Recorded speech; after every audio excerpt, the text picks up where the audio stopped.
Cette vidéo est sponsorisée par NordVPN. Un VPN ou Virtual Private Network est un tunnel sécurisé entre votre appareil et Internet. NordVPN vous permet de protéger votre trafic web privé contre l'interférence, la censure ou encore l'espionnage. Pour faire simple, vous serez à quelques milliers de kilomètres officiellement, mais en vrai, vous êtes au chaud bien chez vous. Alors cela permet de changer votre adresse IP tout en renforçant votre anonymat. Cela va aussi renforcer la sécurité de vos données car les sites sur lesquels vous allez surfer ne peuvent plus remonter jusqu'à vous. Vous pouvez aussi contourner certaines restrictions géographiques comme en Chine ou encore en Russie, vous permettant ainsi d'utiliser vos services Google en toute tranquillité dans les pays où ils sont interdits. Et aussi vous pouvez utiliser les services Netflix américains ou canadiens en toute tranquillité car généralement les catalogues sont mieux fournis là-bas. Alors sans oublier bien sûr qui est le plus important, vous ne serez plus la cible des hackers si vous utilisez par exemple des réseaux Wi-Fi publics. Alors j'espère avoir été assez clair et simple. Vous trouverez un lien en description qui vous permet de télécharger les applications mobiles iOS comme Android. Vous aurez même droit à 7 jours d'essai gratuit sans engagement. Alors profitez. Papa, c'est pas jouer aux jeux vidéo. Tout à l'heure, Elias, papa il est en train de travailler s'il te plaît. Après, tout à l'heure, promis. Mais Promis. tu es tard, moi je l'ai lu. Je te l'ai promis. Alors je remercie NordVPN d'avoir sponsorisé cette vidéo sans qui je vous avoue, j'aurais jamais pu tester cet iPhone XS Max Pro. Et salut à tous, c'est Daddy, j'espère que vous allez bien. On va faire un fight, j'espère que celui-là va vous plaire. On va comparer les nouveautés de cet iPhone 11 Pro, en faisant assez vite bien sûr, parce que sinon la vidéo va durer plus de 20 minutes. Alors on va commencer directement par le design, vous le savez très bien, la façade avant, c'est identique. Ça change pas.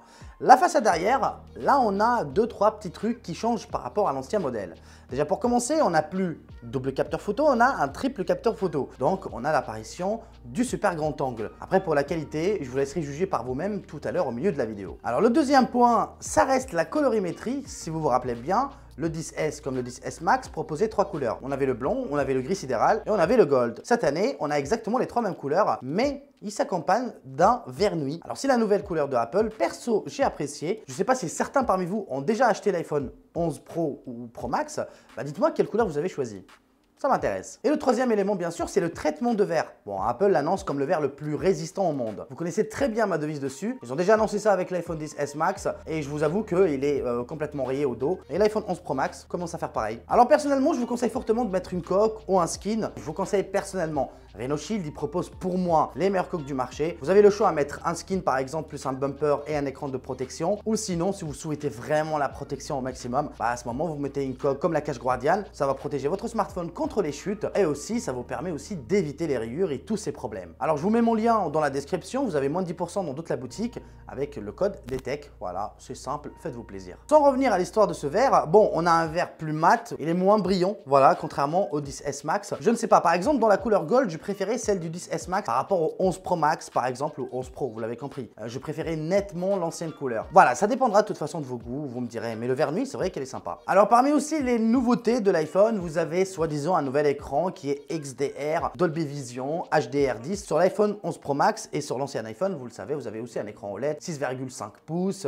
Bref, vous avez exactement la même densité de pixels. La seule différence que j'ai vraiment remarqué se joue sur les blancs. Le 10S Max propose une teinte plutôt bleutée, contrairement au 11 Pro Max qui propose une teinte plutôt grisonnante. Je sais pas si ça se dit, mais qui tire plus vers le gris. Voilà, c'est pas un blanc très blanc, c'est un blanc nacré. Là où sur le 10S Max, bah on a un blanc plus blanc. Perso, je vous avoue que je préfère celle du 10S Max. Pas la dalle en entière, je parle juste uniquement du blanc. Mais dès que vous allez mettre par exemple une vidéo en HDR10 ou encore en Dolby Vision, et bah là vous allez voir la différence. Bah là vous allez récupérer plus d'informations sur les ombres, etc. Bah je vous ai filmé ça, mais apparemment sur la caméra ça va pas forcément se remarquer. Bon, vous me direz ça dans l'espace commentaire, mais à première vue, honnêtement sur la couleur on voit que dalle. Pourtant il est XDR, mais il hérite apparemment le même ADN de la colorimétrie qui équipe le Mac Pro.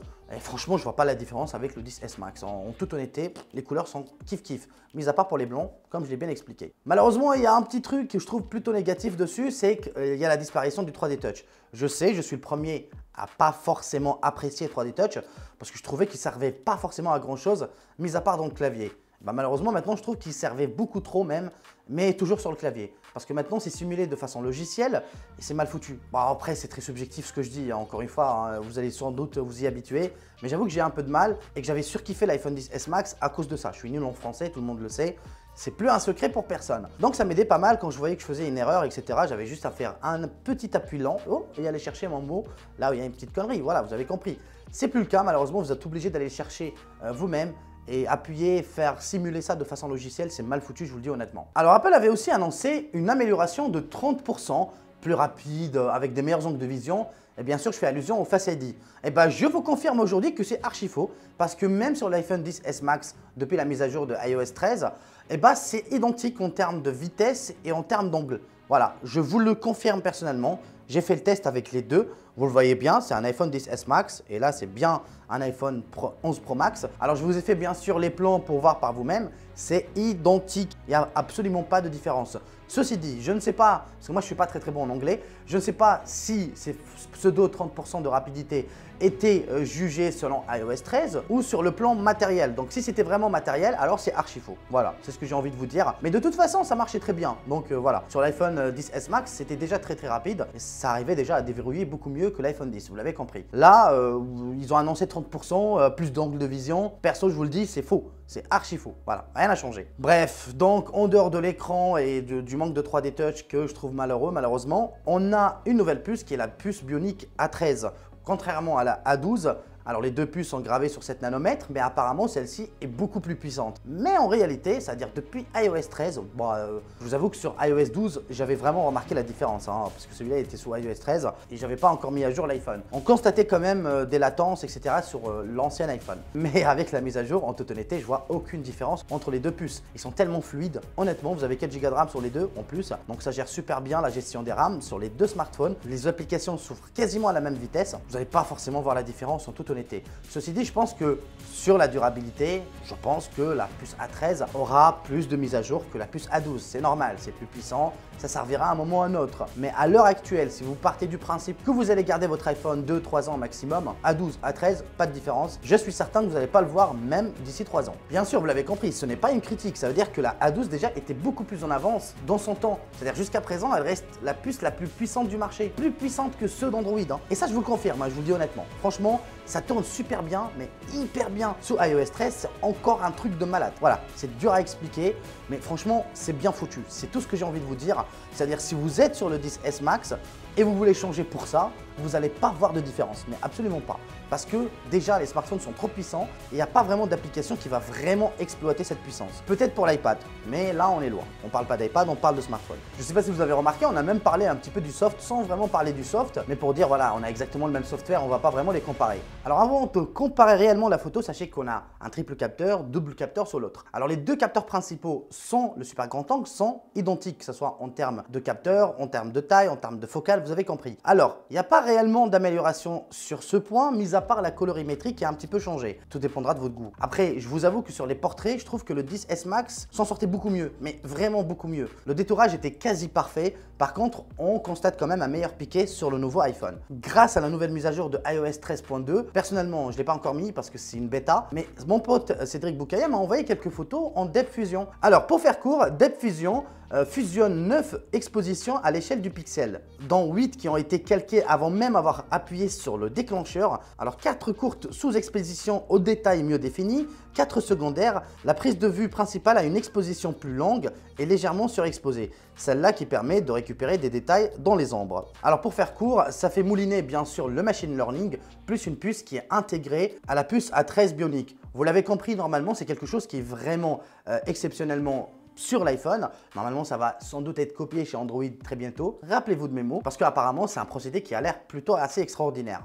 Je ne l'ai pas testé, mais vu les photos que j'ai reçues, il n'y a pas un gap là, il y a une claque. Je vous le dis honnêtement, l'iPhone, maintenant, il n'est pas forcément le meilleur, je vous le dis honnêtement, mais il y a un gap énorme en termes d'amélioration, en termes de qualité photo entre le 10S et le 11 Pro Max, vous avez compris. Alors avant bien sûr de parler de l'autonomie, sachez que si vous achetez maintenant le 11 Pro ou le 11 Pro Max, vous allez recevoir directement un chargeur 18 watts dans la boîte, sachant que sur le 10S Max, vous avez un chargeur uniquement 5 watts. Alors je sais que vous voulez des chiffres, pour faire court, vous allez recharger votre iPhone 10S Max qui a que 3100 et quelques mAh en 4 heures, et vous allez recharger votre iPhone 11 Pro Max en moins d'une heure avec le 18 watts. Vous voyez à peu près la différence qui est vraiment énorme. Je vous ai parlé de l'écran et je vais vous parler quand même de l'audio parce que ça reste très important. Vous avez du Dolby Atmos dessus sur l'iPhone 11 Pro Max, vous l'avez compris. C'est quelque chose qu'on a déjà, ça fait 2-3 ans chez les constructeurs Android.